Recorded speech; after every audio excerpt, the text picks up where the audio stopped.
In this video, I'm going to go over the exact sales script and process I use to close $3,000 deals from my college apartment at just 22 years old. I've been using this script for the past year and a half now. It's taken from multiple different mentors, multiple different coaches for me, and kind of tied all into one. It's definitely been tweaked over the past year and a half, but over the last couple of months, this is the exact framework that I've been using. By the end of this video, you should be able to copy and paste it into your own business. You literally just take certain things from it and add it into your sales script, because I think it does really well with that. I've collected just over $250,000 using this script. So it definitely works. I have around a 45% close rate since doing sales for the past year and a half. Obviously trying to improve that, but I think this script and process is very good. I'm not just going to show you the script, but I'm also going to show you the process leading up to it, because I think the pre-sales process is just as important as the actual sales call. So yeah, without further ado, let's go to my computer. All right, so here is the initial diagram for the pre-call process. Now, I don't want to spend too much time on this, but I actually feel like I would be doing you guys wrong if I left this out, because I feel like one of the main reasons why I close deals and why I have had success on sales calls is heavily due to my pre-call process. And if you don't have a pre-call process right now, like if you're just booking someone in and then just waiting until the sales call, like you're probably missing out on thousands, if not hundreds of thousands of money and cash collected. So this is kind of what that looks like for me. Starting off is the setter. So if you're setting your own calls, or if you have your setter, after your setter books in the call, they have to send some sort of VSL for the person to watch before the call. And how you want to frame this is, hey, I'm going to send you this video. This is going to go over more in depth of what it looks like working inside the program and give you a better understanding of everything, so you're fully prepared for the call. That's kind of how you would want to frame that, and it works really well. Now, you want to make sure that they watch this. Now, after you send this the first day, like if the call is 2 days out, the next day you should be like, hey, did you get to watch that video? And you should have your setter do that, or you do that if you're sending calls. Once they watch it, you should also send them a video testimonial to watch as well. Preferably, if you have a client who did well inside your program that is similar to that prospect, you should send them that person's testimonial so they can relate to it. So that person's pain points will be the same as the prospect's pain points. And another thing that you have to be doing that is very good. Now, obviously, I'm the closer for my offer, but if you have a closer, if you're sales yourself, your setter needs to make a group chat. The setter needs to make a group chat with the closer, and the closer should be labeled as a coach. This is going to eliminate any sales restriction or anything like that. That comes with obviously getting on a Zoom call to get pitched. So one, send the VSL. After they watch that, make sure to send a video testimonial as well. And even before you do all that, you should have made a group chat with the closer, so the closer could introduce themselves. And this is where I get into this. So once you're in the group chat, the closer being me, I ask two questions that I think frame the call very well before I actually get on the call with them. This is in the group chat. I ask these. One, what are the main things you're looking to get out of this call? And two, if everything sounds good on the call and we are a great fit to help you with your goals, are you ready to get started right away so we don't waste any time? This is one going to have the prospect kind of dump out again what they want, their goals, what they want out of the call, so you have a better understanding going into the call. And then two, this is going to create urgency to where the prospect is going to understand that if everything sounds good and it's a great fit, they should be ready to get into the call. I literally closed a deal this morning after asking this question. I think this question was a huge part of it, because the one thing is I didn't get any objection this morning about waiting it out. I just needed to start a payment plan because the person was a little bit short on funds. But because I asked this question, they weren't like, oh, let me wait until my next paycheck. They were ready to get started with what they had because I asked this question. I'll even pop up that deal for you guys, but that literally was probably because of that. So that's the pre-call process. If you're not doing some sort of pre-call process, implement this. I promise you, it will probably boost your close rate by 10 to 20%. If you're at a 10%, 50% close rate, watch your close rate double just because of this. So that's very important. I know that's not the fun part, and the juicy part, but it's something that's very important. So the next thing we're going to go over is the actual sales script and sales process. Okay, so now the part that probably everyone is more interested in is going to be my script, and really what that looks like. And I will say, I don't use a exact script when I'm doing my sales calls. I really never have. Like, I don't just have a doc next to me with questions that I like need to ask. But there are like certain points throughout the call that I know that I need to hit. And the first thing with a sales call, and this is very crucial that you do this right, is going to be building rapport. And building rapport in my process looks like this. It should literally only be like a minute. And the two questions that I ask is one, when I first load up into the call, I say, "Can you hear and see me okay?" They say yes. That's, you just want to make sure that they can hear you, they can see you. And the second question I'll ask is, "How's your week been so far?" Just a casual starter thing. Now, here's the thing, they're going to tell you how their week's been.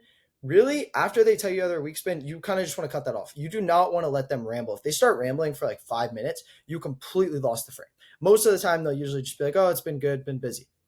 Sometimes it'll be like, "Oh, how about yours?" You just say good and you move on. Like, you don't go, "Oh, it's been good, I've been busy." No, you do not want to do that. You don't want this to be like, you're supposed to be friendly, you're supposed to be good, but you also really have to hold authority in your sales calls, and that all starts with building rapport. Now, after rapport is going to be frame. So this is pretty much the same thing I say every single time for frame. So after I build the rapport, I go, "So my setter's name is Eric. So Eric gave me a quick rundown on your situation, and I have some notes written down. But what I really want to do is take the next 45 minutes, dive deep into your situation, see really where you're trying to take this, and see if there's an opportunity for us to be able to help. If it does sound like we can help and get you to your goals, what we'll do is we'll look exactly what it looks like to work with us and kind of what our coaching would like. If we suck and you just want to get off the call and hang up, that's completely fine too. I'll just give you some advice and kind of get you moving that way." So that's kind of what you want to do. You basically just want to frame it to where, definitely say it's going to be the next 45 minutes so they know that it's going to be 45 minutes. And say how you're going to go through their situation, see if it's a good fit. If it is, we'll explore the coaching. If not, I always make a joke and I say something like, "If we don't align, you can just hang up and never see me again." And a lot of times be like, "That's not going to happen." Like, they'll just start laughing. That's a good way to kind of, just get their attention and kind of make sure they understand what you're saying. Now, after frame is going to be the most important part of a sales call. It's not the pitch, it's not objection handling, it's not rapport, it's not anything. This is the most important part, and it's discovery. Now, with discovery, this is the first question I always ask. After I go through my frame, I'm like, "Awesome. So, what got you on the call with me today?" That's what I always ask, because usually what they'll start to touch into is pain. Like, for me, I run a reselling coaching program. So I'll be like, "Oh, what got you on the call with me today?" And they'll be like, "The business has just been slow recently. I've been having a hard time attracted to the market, and I saw Zane was helping people out." That's how I would go about that, right? Now, that's a great first question to ask, kind of see what they're at. And what's going to happen after that is they're going to say something that is going to allow you to ask another question. And that question is most likely going to be digging into more pain. So they're going to have some sort of pain, and you're going to dig more into that. So someone that I'm working with might be like, "Oh, I've been having a hard time getting access to bulk shoes." I'd be like, "Oh, like, how long has that been an issue?" Boom. That's more pain. If they say 6 months, then it's like, "Oh, like, what have you been trying over those 6 months?" They say, "Oh, I've been, reaching out to people, not getting responses." "Oh, why do you think that has been working?" See what I'm doing there? You need to dive deeper. And these are the points that you need to hit on in discovery. You need to hit on their pain, dive deep into their pain. You need to dive deep into their past and what that's looked like. You need to figure out if they have a partner or not, 100%. This should probably be done in the setting process, but sometimes there's unexpected partners. You want to make sure they are the decision maker. You want to go into their current situation. Are they happy with it? Are they unhappy with it? How long do they have to take to get out of it?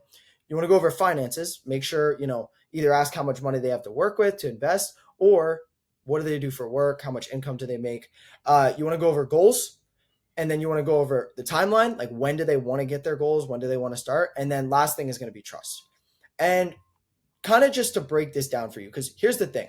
When I first started doing this, I sounded a little bit like a robot because I would go through each thing, but you want it to kind of bounce around and flow like really well together.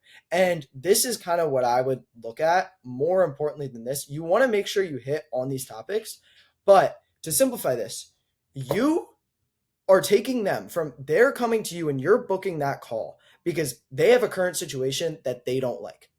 They either hate their current situation or they want to get out of their current situation so bad. Sales calls are going to go one to two ways. You're going to be diving more deep into their current situation because they hate it so much and they'll do anything to get out of it.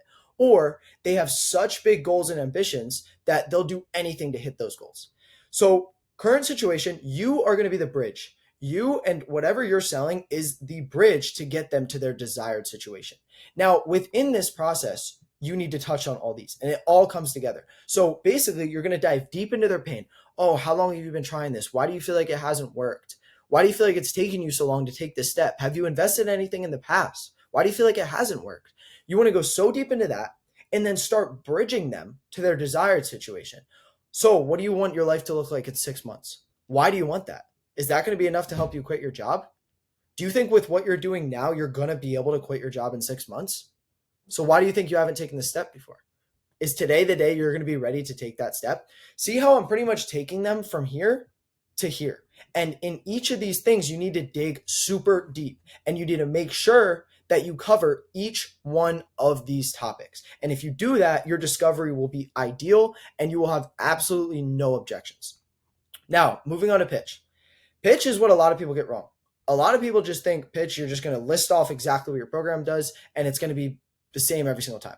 Your pitch should never be the same for two prospects. You should tell them with good, to start off, what you should say is with good energy, be like, you think that they would be a great fit and that you could help them get to their goal. Then what you want to do is you want to break your pitch down into 3 pillars. And after each pillar, you want to ask them what questions they have. Now, each pillar is going to literally just what you're going to do is you're just going to tie in components of your program, your coaching, your mentorship that directly align with what they needed help with. So whatever they told you in pain, for me, if it was someone who was getting into reselling and they said, oh, they can't find a supplier, they suck at market and they've gotten scammed in the past, I would tie 3 components from my program that go directly along with their pain and tell them how I'm going to solve them. If you're doing a fitness offer and their biggest problem is diet, you're going to emphasize diet in the pitch super hard. The last thing you want to do is feature stack.